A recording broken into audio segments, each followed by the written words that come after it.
हमने अब तक आरहेनियस सिद्धांत व आरहेनियस सिद्धांत के पक्ष में जो प्रमाण है उसके बारे में अब तक पढ़ा था।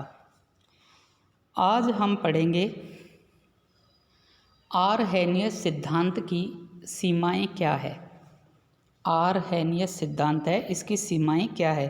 कोई भी जो सिद्धांत दिया जाता है उसकी कुछ ना कुछ कमी होती है। इसी प्रकार जो आरहेनियस का सिद्धांत दिया गया था उसमें भी कुछ कमियां हैं। तो इसकी जो पहली जो लिमिटेशन क्या है कि यह सिद्धांत प्रबल विद्युत अपघटय के लिए असफल रहा है। यानी ये प्रबल विद्युत अपघटय के ऊपर हम आरहेनियस सिद्धांत को सही ढंग से लागू नहीं कर सकते हैं। अब अपने पास जैसे प्रबल विद्युत अपघटय सोडियम क्लोराइड, सोडियम क्लोराइड के ऊपर हम आरहेनियस सिद्धांत को पूर्णतः लागू नहीं कर सकते। इसकी 2 नंबर लिमिटेशन क्या है।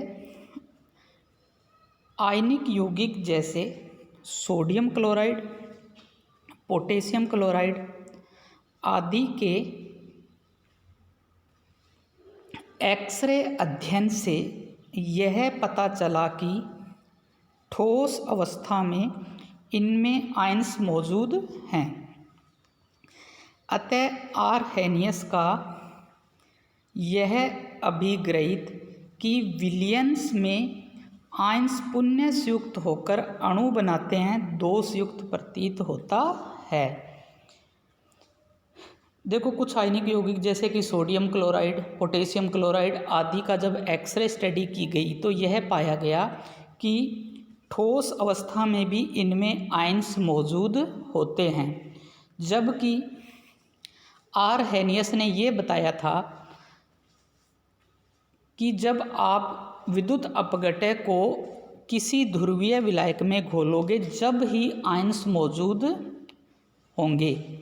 लेकिन यहाँ पे हमने इसको घोला नहीं है, ये ठोस अवस्था में है, फिर भी इसमें क्या उपस्थित हैं, आयन्स उपस्थित हैं। अब इसका तीसरा लिमिटेशन क्या है। प्रबल विद्युत अपघटय सोडियम क्लोराइड गलित अवस्था में विद्युत का संचलन करते हैं।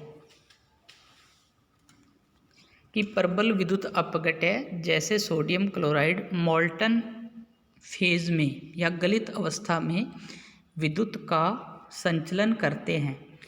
अतः स्पष्ट है विद्युत अपघटय का वियोजन जल की अनुपस्थिति में होता है, जबकि आरहेनियस के अनुसार जल आवश्यक है।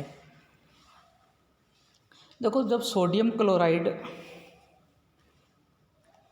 जब प्रबल विद्युत अपघटय जैसे सोडियम क्लोराइड का जब अध्ययन किया गया तो ये पाया गया कि यह गलित अवस्था में भी या मोल्टन फेज में भी विद्युत का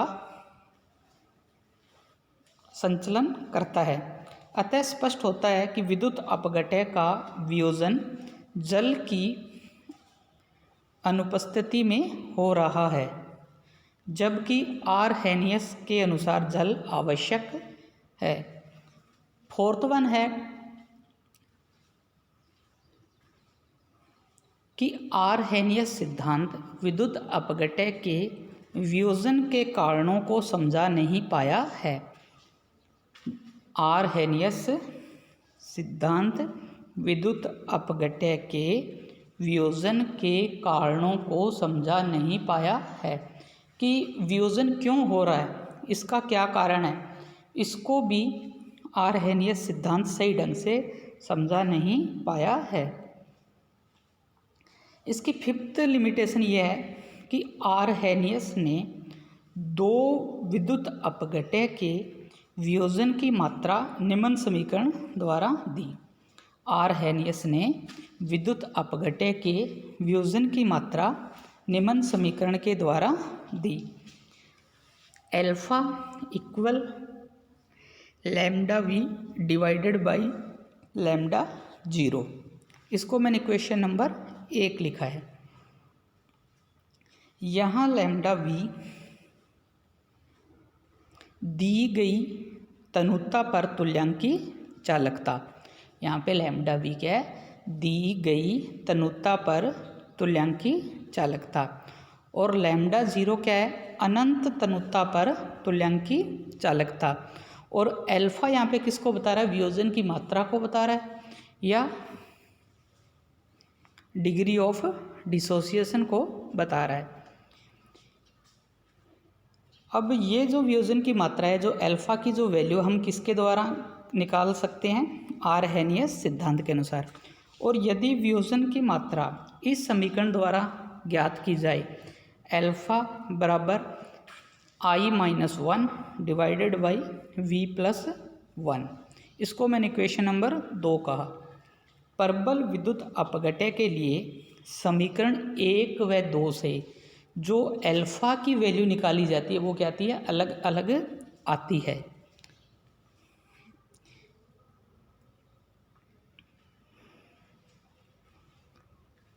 अब इसकी एक लिमिटेशन ये भी है, 6 नंबर लिमिटेशन, सांद्रता के साथ अभिगमनांक क्यों परावर्तित होते हैं, इसकी व्याख्या भी ये नहीं कर सका। यानी कंसंट्रेशन में चेंज से ट्रांसपोर्ट नंबर क्यों चेंज होते हैं, इसको भी ये सही ढंग से नहीं समझा पाया था। 7th इसका है आरहेनियस सिद्धांत। प्रबल विद्युत अपघट्य के तनु विलयनों के अवशोषण स्पेक्ट्रम में तनु विलयन में अवियोजित अणुओं के अस्तित्व का कोई प्रमाण नहीं देता है। आरहेनियस सिद्धांत प्रबल विद्युत अपघट्य के तनु विलयन के अवशोषण स्पेक्ट्रम में तनु विलयनों में अवियोजित अणुओं के अस्तित्व का कोई प्रमाण नहीं देता है। यानी जब